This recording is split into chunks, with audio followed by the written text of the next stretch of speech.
Walang negosyo, walang tindahan, pero gusto mong mag-apply sa GCash Pera Outlet? Pwede ba yon ka-Enter Mom? Ang sagot, yes na yes ka-entrepreneurs. At dito sa video na to, tuturuan ko kayo kung paano mag-register at magkaroon ng GCash Pera Outlet kahit wala kang tindahan o negosyo. Kung excited ka na at nagustuhan mo ang ganitong content at hindi ka pa nakasubscribe sa aking YouTube channel, palambing naman no! I-click mo na ang subscribe button and don't forget to click the notification bell para updated ka palagi. So let's go!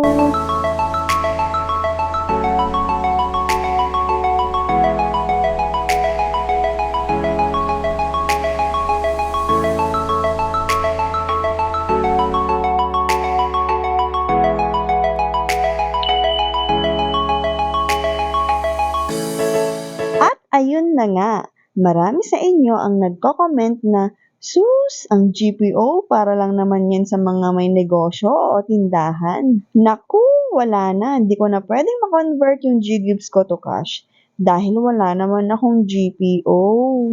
Good news! Pwede ka na mag-register sa GPO kahit wala kang tindahan at negosyo. So paano nga ba ka-Enter Mom?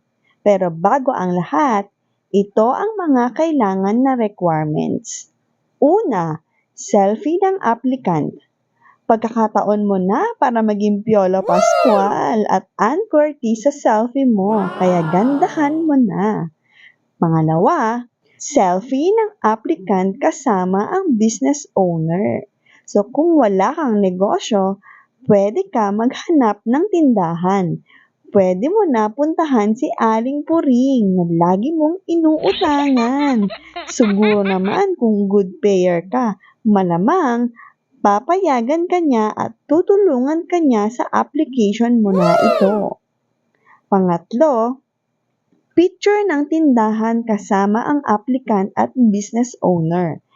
Ay aba, paghandaan nyo na ito ni Aling Puring, dapat maganda rin siya sa picture.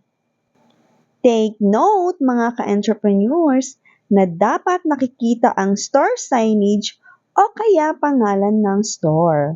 Pang-apat, kailangan ihanda ang valid business permit gaya ng DTI certificate, mayor's permit, or barangay business permit. Kailangan yung permit mag-match sa registered business name, address, at validity date nito.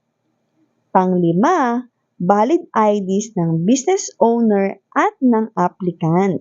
Ikaw yon. At panghuli, 3 specimen signatures ng business owner at ng applicant. Doon naman tayo sa proseso paano mag-register.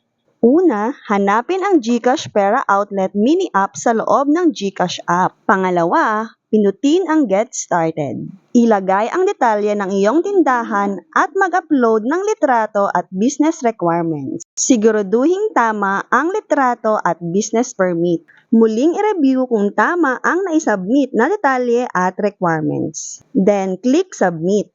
Pindutin ang Next. At ang panghuli, panoorin ang video tungkol sa Anti-Money Laundering Act. At antayin mo na ang approval ng GCash. At pwede mo na gawin itong legal na paraan kung paano mag-convert ng GGives to cash.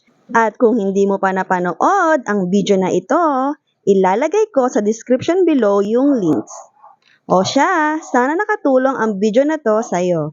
See you sa next vlog. Bye-bye!